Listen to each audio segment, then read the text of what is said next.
It's time for American Brain and Brawn, starring John Brinkus and Lacey Evans.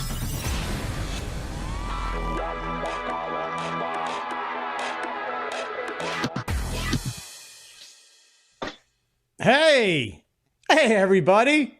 Look who it is. It's Lacey Evans.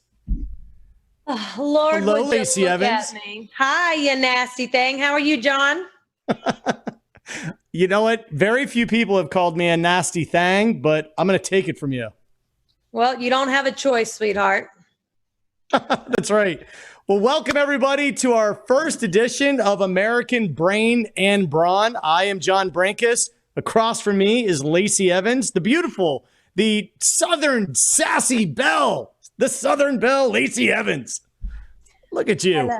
So this show is all about brain. It's all about brawn. It's all about being positive. It's about overcoming adversity. It's about really using your head, using your muscles, just figuring out a way to get yourself out of a tough situation, to pick yourself up when you're down. We're here to lift spirits, not to put anybody down.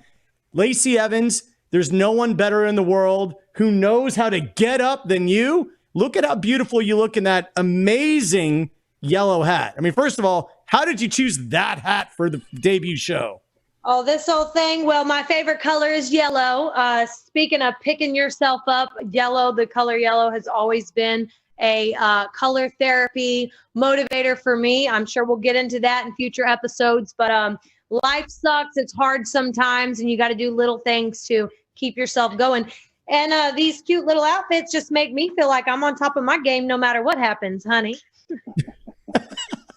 Well, I'll tell you what, as I was picking out a shirt to wear, I think that this shirt really, I mean, I don't want to state the obvious, but my eyes are just, they're piercing. The only thing piercing is that shirt color, sweetheart. You could have done a little bit better, but you know what? We're going to be working together, entertaining and uplifting all you nasty things out there.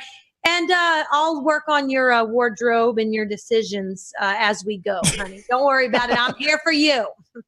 That's right. That's right. So if for our debut episode, you know, what we want to do is we want to bring on people. We want to exchange stories. We want to talk about, you know, overcoming and rising up and being positive. And I asked Lacey, I said, who should we have on for our very first guest? And Lacey went down a list, and a list a mile long. He said, you know what? I know exactly the perfect guest to be our very first guest. And Lacey, give a little backstory about our very special guest today. All right. This person is near and dear to my heart, especially in WWE as a sports entertainer, as a mentor, as someone who has been through a hell of a lot, and still as a father, as, like I said, as a mentor, as a producer, as somebody who is there to not only be there as a father and as a strong human being, but uplift others and do what he can to reach down and pick up that next person. And somebody who I just really think highly of. And that is none other. Can I go ahead and say his name? You can. Yvonne Dudley. Testify, honey. Oh, my sister, testify. You know, I've never had an introduction like that, and that happens to be one of the greatest ones that I think in the 28-year career history that I've ever had. So, Lacey, I want to say thank you. You are truly a true Southern belle and a Georgia peach. Oh, okay. I see. Tell me something I don't know, honey. That's pretty awesome. So, Devon, tell me this: where are you calling in from today? Well, I'm coming from home in my son's room. So if I happen to go to the left or to the right, which I'm trying not to, he's got posters of kittens up. So, so I had to use his room. Oh, forget it. My house is a madhouse. But I'm out of Florida, Melbourne, Florida, and I've been here ever since the start of my career in WWE. Originally from Brooklyn, New York, born and raised, just down the block from the Barclays Center, where I've performed many a times, but now a producer for WWE, and now I'm producing shows at the Barclays Center, and of course, all over where the WWF goes. That's awesome. So, Devon, are you sure that's not your room? I mean, I would pick you as a guy with pictures of kittens and purple LED lights. Listen, I would agree with that 100% if I was single, but my wife would never let that happen in my room. Singles. That is awesome. So I know, Lacey, you guys have a very special relationship, and you're telling me, I mean, story after story about Devon and why he's so special. Share with the audience what makes him such an incredible human. I mean, coming into this business right off the jump without any past history, I wasn't a fan of WWE. I came in here, just to get him to my childhood, a rough upbringing, and I really didn't know anything about anything. And right off the jump, he never judged that. You know what I mean? He did everything he could to ensure that, and because I showed my work ethic, he freaking, put his hand out and lifted me up and continues to do everything he can. And I see it across the board with everybody within WWE to uplift them. And no matter a bad match, a good match, a hard day, I mean, he can see when somebody's down or when a certain thing has gotten to him. And it's just more personal. I mean, he's a father figure, honestly, to me, because as a mother myself who has to leave their children, and, it's just somebody that I can look at and I know when he's having a bad day, but he continues to show up, not only do the best he can as a producer with WWE to put on these shows and these matches, but he takes time out, even as a father, even as a husband, leaving his family, going on the road and doing what he does to ensure that his peers, his younger freaking subordinates underneath him are okay. And I take that personal because being a Marine, we had a lot of higher ups, so chain of command, people that were in charge of us that made sure that they took their time out no matter what they were going through, no matter the kids they were leaving behind, the spouses they were leaving behind, to look around and make sure everybody was okay. And Devon has always done that for me, even at airports at 3 a.m. in the morning, tired as hell, going on to the next show. You could tell it, hey, you want a coffee? Let's go. Let's rock. And he's always been that way. And I love him. I love him to death. Thank you. That's Thank you very much, Lacey. Well, it's a pleasure and an honor because, I look at it like this. I know what it's like coming up in this business. I wasn't a second generation wrestler. I came in here blind. I came in here not knowing what to expect.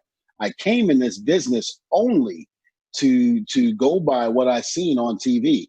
And if what people should know is that what you see on TV is really not the real world of pro wrestling. I mean, we put on a great show. We go out there and do what we do. And we make the fans, the younger fans, look at our business and go, man, I want to be a real fan of this business. But behind the scenes, I don't think a lot of people know how hard it is for what we have to go through to get to the level that we're at. And I think that's the most important thing. Once you get to that level, you understand what you went through and what you had to do to get there. And with so many people such as Lacey and this new generation of WWE superstars, I pretty much know a lot of their shortcomings. I know a lot of what they did to get to where they are. And it's like, once they get there, you have to learn how to stay there. Well, it's guys like me who have been there, who've been on top for my whole career, basically, and to show these guys how to do that, how to stay on top, how to keep yourself relevant, how not to have the fans just get tired of you and throw you to the side. It's our job as past performers to be able to pass the torch and help the younger generation out. One of the things that impresses me the most about the WWE is that each person, right, is really revered, like really given a shot at sharing, not only their brawn, but their brain. Like it's part of the gig that you guys have is being really smart, and the audience knowing you have to be sharp. You got to be quick. You can't just being physically gifted isn't enough in the WWE. You also have to be really smart. Well, I think, you hit the nail right on the button there. It just can't be the looks. It can't be the strength. You have to have the brain as well to know, because I'm going to tell you this. You can ruin yourself in this business more by doing things outside the business that don't go with the way we do business here. That can ruin you quick, as opposed to what you do in the ring.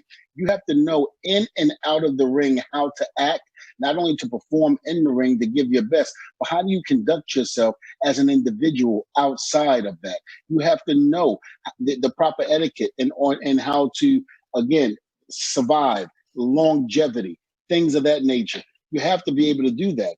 For those that have come before me, I took the time in the very beginning of my career to sit down, keep my mouth shut, open my ears and open my eyes and learn. And I think that's what a lot of the younger generation has to understand. You have to do that. But remember, do it with people that have been successful and have been some places, not the ones that try to do it but never made it.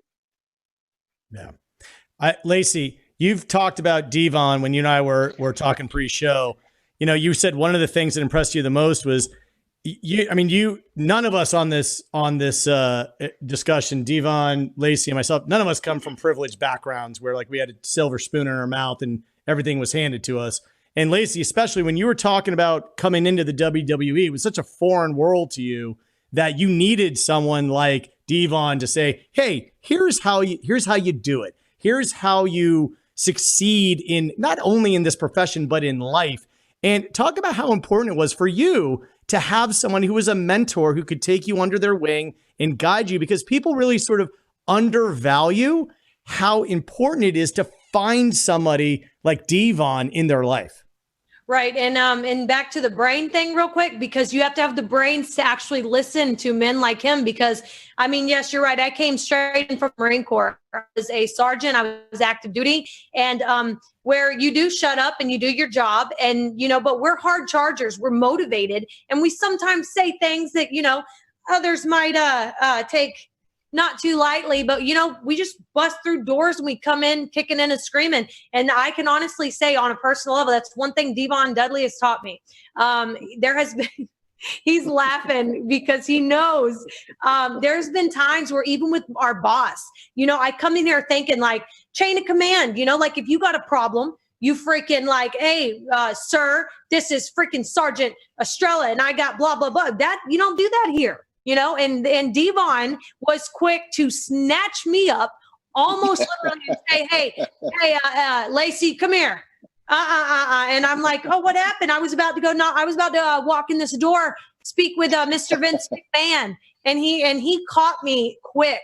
And now a few times, and coming from being a wife, being a mom, I've got luggage on my back. My daughter is freaking homeschooled. We're traveling the world. I mean, I'm sitting on the plane next to Devon Dudley and we're talking about life. We're talking about family. We're talking about how we want this career. We want to be successful. And I'm explaining, but I have this title of WWE superstar, and I have the title of a mother. And my baby's back there, reading her studies now. I've got a title of a wife, and I'm got to feed my husband tonight, but I also have this show. And Devon has always been motivated, but also letting me know the ins and outs of the business, because you have to be able to juggle and take all of those titles and do them equally. And he was quick to tell me, like, don't forget that you're also a WWE superstar, that you have these brothers and sisters traveling the world with you. And like, you've got to let them in, and I was always just so focused. So he continues to lead me in this game and has opened my eyes to a lot of things. Like I said, stopped me from kicking in the wrong doors a couple times. But it's something I'm completely thankful for. I'm motivated. I work hard, but he makes sure that it goes along with the etiquette of this job that we're in. And I'm very grateful to have him. Hey, Devon, this is what I'd love to hear from you. Tell me about your background and how far you actually have come. Like where did you grow up? What was the surrounding, and how blessed, you are such a blessed man. I want to hear about your journey and what were those points along the way where just being an incredible athlete like yourself just wasn't enough. You had to figure your way out of a situation to get yourself to the next level. Absolutely. I'm come from Brooklyn, New York, born and raised in the projects, actually. Again, right down the block from the Barclays Center. And, my mother was pregnant at 15. She had me at 16. My dad really wasn't in the picture.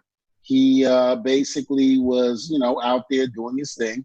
And my grandmother, who was the fist of the family, she was the one that put everything that made me who I am today. She's the woman that put that drive in me to go and do better. Growing up in the projects was very, very rough during that time.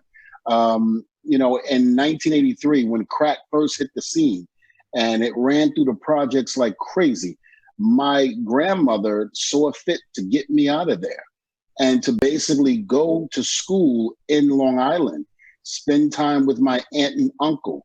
And what I would do is I would go to school Monday through Friday in Long Island and then come back home to Brooklyn on the weekends, holidays, and summer vacations. And so with that being said, it was because of her guiding me and getting me out of that element, which really, really helped me. A lot of my friends back then were either getting in trouble with the law, going to jail, or even, unfortunately being killed because of the choices that they made. And because of the fact that I always believed that at the age of 12, you know the difference between right and wrong. And I think the Bible says it best. You are responsible for your own decision-making when you're at the age of 12. And I learned it at an early age. Both of my parents, my stepfather, I should say, not my biological, my stepfather and my mother were both preachers, which is where the testify and the reverend all came from. And so since then, I've been testifying ever since I was a little kid. I was a preacher's kid. Sometimes they say that the preacher's kids are the worst. And that can be the case in some aspects. But with me, my mother thought she was Mike Tyson. So even though she was the woman of the cloth, being a reverend, she still thought she was going to make boxing history if I got out of line. So she didn't play. So it was like, again, it was rough, but we made it. And in my acceptance speech that I had made when I got put into the Hall of Fame, it was almost like the television show, the old show, The Jeffersons. We came from nothing, but we came out of that and made something out of ourselves. It was very, very rough. And again, I can't stress how bad at sometimes it really was, but we made it through. I had a chance to play for Florida A&M at a 4-year scholarship, and I passed it up to do pro wrestling. You see, as good as I thought I was in football, I felt that there was always people better. And that, yes, I was on the high school level and I was making, rounds and making people wake up and take attention for me. But at the same token, I didn't have that drive. I didn't have that fury like I had for pro wrestling. And growing up in the projects, Hulk Hogan, was a man that I idolized and grew up watching. And so I always wanted to be, amongst those guys, Hulk Hogan, Roddy Piper, Ted DiBiase, Ricky the Dragon Steamboat, Andre the Giant. The list goes on and on. I always wanted to be a part of the WW back then F. And that was my goal. And so even at the age of 6 and 7, when I first laid eyes on the WWF back then, it was called, I knew that that's what I wanted to do. So I passed up the scholarship to Florida A&M, and I decided to go ahead and pursue my career with Johnny Rodz, which is a Hall of Famer himself, out of Brooklyn, New York, Gleason's Gym, which I'm glad to say he still runs today. But I learned a lot from Johnny Rodz. I learned how to conduct myself in and out of the ring. I learned how to wrestle. I learned how to grapple. During the off season of football, when I was in high school, I played basketball. But now I regret it because the first thing Johnny taught me was the amateur background. And I wish that I would have wrestled back in high school. But I was able to do that during my training in with Johnny Rodz. And then next thing you know, I spent 5.5 years going through so much. I got married. I had my twin boys, Terrence and Terrell, who are now following me in the business. I was about 23 when I had them. But at 18 years of age, I was going back and forth to Johnny Rodz' school.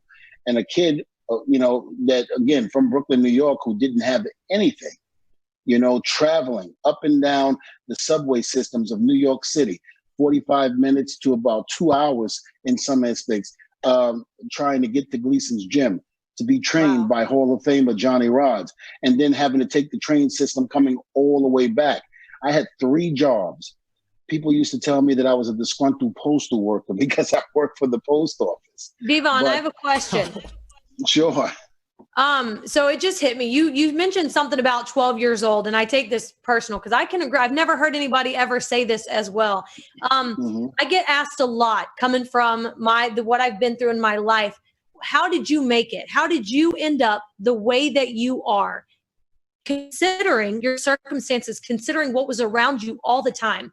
And my question for you is, you were just saying at 18 years old, you're still young. You're catching bus after bus in order to train. You don't see that in a lot of young adults nowadays. What do you think it was? So like for me, it was I stayed busy. I stayed in sports. I made sure my mind was always active in something. Sports, school, and there was still all that negative going around me. There was still all the drugs, all the anger, the depression, the bad, but I continued to still show up. I continued to still go to my sports practice. Like I said, even before I had a ride, even if I didn't have a ride home, and I just stayed busy. So for everybody out there listening right now, because like I said, life's hard. And like, there are people like you and I that go through hell and look at us now, we made it. What do you think it was? At what decision, what inside of you, what did you do in order to continue and not end up like that? My brother, my half brother, who followed in my biological father's footsteps, was killed. He was killed. A machine gun. Excuse me, the lights are going out here. Machine gun was emptied in his back. He was one of the biggest drug dealers in Harlem, New York, and I do remember when he was first started in the game. He was very successful at it, of course, with some drug dealers, that winds up happening. But then you're faced with what happens when people turn on you and the loyalty is not there. He was shot 7 times and survived and swore that he would never go back to that game again. Wow. And then sure enough, he went back, and ultimately the second time it cost him his life. The thing that got me was, I remember before I got that phone call, it had to be a couple of weeks or a couple of months before that I wanted to reconnect with him because we had lost contact. So I wanted to reconnect with him, and I was going to call him and say, hey, I'm your brother, let's do this. Let's reconnect. Let's do it, because we lost touch. And then, the unfortunate was I got the phone call later that he was killed. And again, his whole crew turned on him just for the simple fact that they were fighting for position and wanting to take his spot. From that point on, I said I wasn't going to let the cycle continue, that I was going to stop it where it stood, right there. And that I was going to make my grandmother and my mother proud, and said I wasn't going to go in that game. You see, here's the deal. Some people grow up like you and I in certain circumstances, and they are put through some trials and tribulations. But the thing is, even though you're put through those trials and tribulations, that doesn't mean you fall victim to the circumstances that are in front of you. You have to learn to pick yourself up. Honey. You have to learn to go out there and to do what you have to do to make your own legacy and to be proud. And once that happened, that turned my life 10 times. There was a point in time when my first wife and I were going through some struggles, and we separated, and my boys were born. And I think about we had separated, and I think it was about the first month after the twins were born. And then we got back together like 3 months later. I remember giving up pro wrestling, not wanting to come in and do it anymore, because I wanted that. We like to call it the microwave generation. Nobody wants to put in time, and nobody wants to go in there and do the hard work. They want it fast, you know? Well, I was at that point wanting to be able to be a part of that microwave generation, because I wanted it fast. And when it didn't work, I was ready to give it up. One day I held my sons in my hands, and as I'm rocking both of them, because they were twins, they happened to look up at me with those eyes, and something melted in my body. Something just went, this is it. And when I looked at them, I told them, I said, boys, and as I'm rocking them in my arm, I said, boys, I am not going to, number one, be a statistic. Number two, I am not going to follow in the same footsteps as my biological father. I'm going to make you boys proud, and I guarantee you, your father will make it in this business. And Hell what I yeah. did was I went back to Johnny Rogers School. He said, welcome back. I said, thank you. I busted my butt for about 6 months to a year after Right. leaving for about 5 months. And finally he came back and said, what do you think about ECW? And I just said, well, those people are crazy. They use barbed wire bats and tables and things Sign that I me don't up, even want to do. honey. Yeah, but at Yeah. that point, that was exactly what I said. Inside my head, I didn't want to say that out loud, but for the most part, I said, "Sign me up." I said, "I'll Right. do it." And they made the phone call to Taz and Tommy Dreamer, and the rest is history. But at those moments that I had just described, that's what got me where I wanted to be. That's what put me on the track. I thank God for my grandmother. I thank God for my kids, because you, Lacey, without them being in your life, it's almost impossible for you to think that they would not have been there to help you get to where you need to be. They are the ones that are pushing you. They are the ones that you want to make sure that when they look at you in your eyes, that they are proud to say that you are their parent. That's the way I look at it. Absolutely. And, I call that finding your why. Me and you are very family driven, right? Those long nights at the airports when we're catching those flights and life is hard and you're rocking your babies and you're looking at them, that moment, and I'm speaking for you, but you found your why, what drives you. And I actually talked with Justin, one of my good friends, about motivation and like just staying motivated, positive, and driven. And you just sometimes in life, whether you got kids or not, and John, I don't know what your why is. What makes you wake up in the morning, drink your coffee, and say, look, this is the shit I got to get done today. And I'm going to get it no matter what. Whatever that why is, that first thought you think of. For me and Devon, it sounds like it's our family. It sounds like it's our kids. And it's different from different people. But everybody listening, find your why and think about it just for a minute before you start your day, and guarantee you're going to be more productive than you have ever been. I firmly believe it. Lacey, I will say this. Well, I'm sorry, I don't mean to interrupt. I will say this. One of the sayings that I always say that I think is relevant, not only in this interview now, but just life in general. If you fail to prepare, you are preparing to fail. I'm writing that down, honey. There you go. If you fail to prepare, you are preparing to fail. You have to do what you have to do. That once you have a set goal on what you want to do in life, you have to prepare yourself to make that goal happen. You cannot wait for people to do it for you. You cannot wait for people to hand you things. You have to go out there and reach it. You, my friend, have to testify. Hell yeah. That's our saying for this episode. Okay, it is. If you fail to prepare, you are preparing to fail. You nasties, Absolutely. Remember that, honey, because that is motivating. Absolutely. And that's the thing. Incredible. It's just incredible, sitting back, listening to you guys of how you made it in. We're not talking about just making it, getting a job. You guys made it to the WWE and are both just giant superstars coming from, backgrounds where, look, the deck is stacked against you. And what's interesting is a lot of people feel like, wow, I was dealt a bad hand. I'm here to tell you, on American Brain and Brawn, everybody is dealt a hand that becomes difficult to deal with. Do you know the number of stories of people who are born into a privileged lifestyle and then they completely go off the rails? Then you find people who are born with nothing and they become superstars. Like, how do we possibly explain that? To me, it's all about being held accountable on a daily, hourly, minute by minute basis. When you asked Lacey about, well, what's your why? Obviously, my family is my why. My God is my why. But most importantly, what I want to be able to do is to say, I'm doing my best. And my best is being kind, loving, spreading positive energy, and using the talent and gift that God gave me to just do good in the world, to spread a positive message. That's all I can do, is to perpetuate love. And when you think about it, as corny as it sounds, of like, look, the greatest law of all is love one another. That's a simple phrase.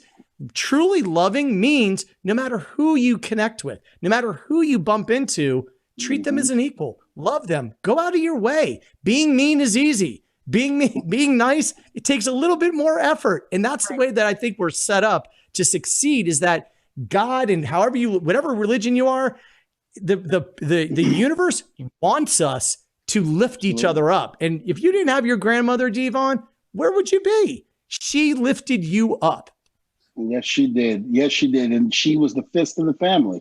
It's one, like I said, and and I just want to make, this evident too, is that I am very, very biblical. I'm very, very a spiritual person. And I believe without the grace of God, there would be no Devon Dudley. There would be no anything that I have ever, tried to do in life. I am very, very proud to say that I am a God-fearing man. And I definitely feel that without my Savior, without him being in my corner, helping me, even through my trials and tribulations, people have to understand one thing. Even when I'm going through my trials and tribulations, yes, I call on him. When I'm going through good times, I still talk to him and call, not just when I need him, when something goes wrong, but I thank him when things go right. I am more talking to him when things go right than I am when things go bad, because I want him to know that I'm not just calling on him when things go bad, but I want to thank him for what he's done. This career, this home that I live in, this lifestyle, the fans that still after all of these years are in my corner. It's through the grace of God that I am sitting here right now being able to, and I quote, testify. Hell yeah, Devon. Tell them. Tell all of them. That's the only way I know how to do it. That's the only way I've been doing it, is just being testifying. And, again, it's just one of those things where I've said this to many people on how I feel and how my life is. God comes first, my family is second, and then me. I put myself last every single time because I don't feel that I'm on this earth to try to do something for me. I feel like I'm on this earth to help those who are in need. What a man. I mean, those words are just incredible. Lacey, when you and I first met, we were doing Salute Across America, and you were telling so many incredible stories. And for you, when you got into the military, and then you did not say, "Here's my plan in life. I'm gonna join the military, be a Marine, and I'm gonna get out and be a WWE superstar." Something happened along the way that intervened and kind of sent you down this road that you never thought was possible. And Devon, there was just no way when you were 12 years old that everything was laid out for you perfectly fine and you knew exactly what was going to happen. Those intervening moments in life, it takes brains to recognize them. That it takes a real intellect to say, the universe is conspiring for me to succeed right now. I need to seize the day. Those moments are so key. And as you said, if we don't look at life as though it's a tapestry of options and opportunities, if we're not ready for it, it can pass us by. We can mess it up. That's the great lesson, is that we have free will. God gave us free will, and we can literally say, "Nah, I'm not going to do that," and miss the train. Right. Absolutely. I mean, you have to be ready for anything. And it doesn't matter what you believe in, if it's God, if it's, like Devon said, he's saying all this religion and what he turns to. But also, you just have to be present. And he said multiple times, his family, what makes you tick? What is your why? And once you know that, once you know why you're motivated, then it's making sure to stay present. And when those opportunities come, you're more likely to be ready for them. I had no idea. I'm in here with this big old hat looking classy and sassy as ever. I was shooting a weapon 5 years ago, honey, completely covered in CLP and freaking dirt. But here I am freaking with American Brain and Brawn, bringing motivation and passion and uplifting those who need it. But you know what? That opportunity came and I was ready because I never allowed my circumstance to make me a victim. Those cards were dealt to me, yes. But here's the kicker. You're going to get cards dealt to you. You can't handle that or you can't change that, right? But you get to decide what game you play. And I learned that really young in life. I was dealt certain cards and I was fine with it. I took a deep breath and I freaking played the game that I wanted to play. And that is what I continue to do. I take it one day at a time and I freaking realize my why. and I drink strong coffee, take some deep breaths, and one foot in front of the other. Make a plan, have goals in little steps until you get there. That's the best. That's all you really can do. You know what? Some of the things that you are saying, Lacey, are, again, so true. You know, you and I have similar backgrounds. You and I have gone through what we've gone through. And one of the biggest things, I have a wrestling school in Winter Park, actually right down the block from the PC. And Right. it's called now Devon Dudley Academy. And, you know, this is what I tell my students.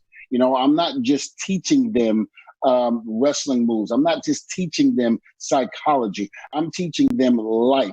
Because just like I had to go through some things leading up to me going to ECW, and then from ECW to WWE, and then from WWE to Japan, and then Japan right back to the WWE. They need to know all those trials and tribulations that I had went through. Every hurdle that you jump, you have to keep jumping them, because those hurdles are not going to go away. Those hurdles are going to keep going, and you got to keep jumping them and jumping them. In the movie Rocky, where my character comes from, Mr. T, in Rocky 3, but in the last Rocky movie, he said it best. He said, it's not how many times you get knocked down, but it's how many times you get knocked down, but you keep getting back up. So no matter, even however success that you're in, you're going to get knocked down. There were many a times where Devon Dudley and the Dudley boys, okay, were knocked down. And I mean knocked down. It looked like it was the end. But we kept getting back up, and we kept doing it. And I kept praying and giving it to God. There's a saying in the church, let go and let God. And Yep. that's exactly what I do. And I cannot help it when I say that. When I let go and let God and stop trying to do things on my own, that's when it works. You see, the older saying goes, he may not come when you want him, but he's always on time. Oh, I love it. It's incredible. It's amazing. Devon, we're getting ready to wrap up here, but before we end this episode, you know, there are a lot of people out there right now looking for those, you know, looking for that one piece of advice, and you've given about 20 pieces of advice in this episode that everybody can really hold on to. I'm looking for, you know, it's interesting because you can understand when people get frustrated, when people get down, you can understand that, and you're not human unless you feel some sort of friction in life. But that friction in life is something that actually makes you feel alive. And what we need to know about that friction is you're going to come out of one side or the other. And that is the truth. When I keep saying that, it's in your control. When people are saying, nah, but my situation, I'm different. I'm not Devon Dudley. I'm not that guy. I always say to them, you're right. You're you. You can do it. You can rise above, and you can go this way instead of that way, no matter what's dealt your way. What's the one piece of advice that you would tell somebody to listen? Even though things seem crazy, just keep this one thought in mind. Don't put your trust in man. Don't put your trust in anyone else. You put your trust in God. You keep doing what you're doing, and you keep the faith. That's the thing. Because faith ain't something that it always has to go your way. Faith ain't something that has to be where if it doesn't go your way, you're just going to quit and stop. No, you've got to go through those trials and tribulations. That's what faith is all about. Because when the storm comes, you have to know that there's going to be sunshine and there's going to be light at the end of that. And that's what's going to bring you through all the heartache, all the triumph, all the tribulations. That's what's going to do it for you. God is your answer. Whether you want to be in a biblical state or not, just understand that the storm is not going to last forever. You're going to have to go through those trials and tribulations, because that's what's going to make you the individual you are. Because once you get past that, once you move on, and now once you start to see that light, that's when the person that you've become starts coming out and starts to shine. Unreal. Hell yeah. Lacey, when I said to you who should be our first guest, you were pretty darn passionate. What I For a tell good you, reason. been through some things, man. And this shall pass, because I tell you what, those storms he's talking about, they're going to come. They're going to come. It doesn't matter if you're a WWE superstar. It doesn't matter if you're working at Subway at 15, 16 years old, because I was there. Doesn't matter if you're sleeping in your car in the back of a Walgreens parking lot, because I was there. It doesn't matter if you're joining the United States Marine Corps at 19 years old, because you don't know what else to do in life, because it is so hard and you're lost completely. But this too shall pass. Those storms and that rainbow that's going to come at the end is going to make you stronger and tougher and ready for anything. Because one thing, I don't care where my career takes me. I don't care if I'm going to be in the Hall of Fame, if I'm going to be a SmackDown champion, Raw champion. I know what hell is. I know what tough times are. I know what it feels like to have nothing and be at rock bottom. But you know what? Because I've been there, I know that I can get back up, and there is nothing that can keep me down. So no matter what comes in my life, it don't matter if there's storms, hell, rain, it doesn't matter, because I'm going to get back up. So enjoy those storms, honey, because I love my rainbows, but there's nothing that I can't take, because I know what I've been through. And so look at it like that. Look at the positive, because there's always positive, even in the worst negatives. Testify. Testify. Woo! Getting me all God. sweating here. I don't like the sweat, honey. Well, listen, everybody. Devon Dudley, you are one of a kind. Lacey Evans, come on. I mean, incredible. You could not. We could not have been more blessed to have Devon join us for the first guest on American Brain and Brawn. Want to thank you so much for your time and your wisdom. You are an incredible athlete. Most importantly, you are one smart human. Very. Well, thank you very much. It was a pleasure being on this show. When Lacey asked me, before she could even finish it, I said, "You got me." I said, "You got me. You ain't got to." Although she messed with me a little bit. Yeah, I did. Emojis and all of that leading up to it. I just finally said, I ain't texting her no more. I told my wife, I said, I'm calling her. I said, what are you trying to get me into? Well, you see, I wanted him as the first one. You know, American Brain and Brawn, we're all about motivation. We're all about passion and uplifting. And I'll say it again. There were some tired nights at the airports, and I'm learning this business, and I didn't even know if I'm doing it good enough. And this man has called me over and said, and you know, he didn't care about my match. He asked how my husband was. He asked how my daughter was. He asked about my family. And I'll never forget that, man. I mean, he is caring, he's uplifting, he's passionate, he's motivated. And I'm sure he's going to kick my ass on Friday at SmackDown, making sure I'm doing what I need to do, because he's just driven and he's passionate. And I couldn't have picked a better person for our first episode. Thank you so much, Devon. Well, thank you guys, and congratulations on your first episode. Very happy to be a part of it. Much success in the near future. Thank you, Devon. All right. Thank you guys so much. And listen, everyone, listen to Devon. Keep the faith. God bless you all. We'll be back next Wednesday. Make sure you check Lacey Evans's Facebook page for updates. We'll have guests. We'll have times. We'll be here every week. Don't be late, you nasties, because you're going to learn lots and lots. Lot that you need. You need it. God bless. Devon. Keep the faith. Keep the faith. God bless you all. God bless you all. We'll be back Wednesday. Make sure you check Lacey Evans's Facebook page for updates. We'll have guests. We'll have times. We'll be here every week. Don't be late, you nasty.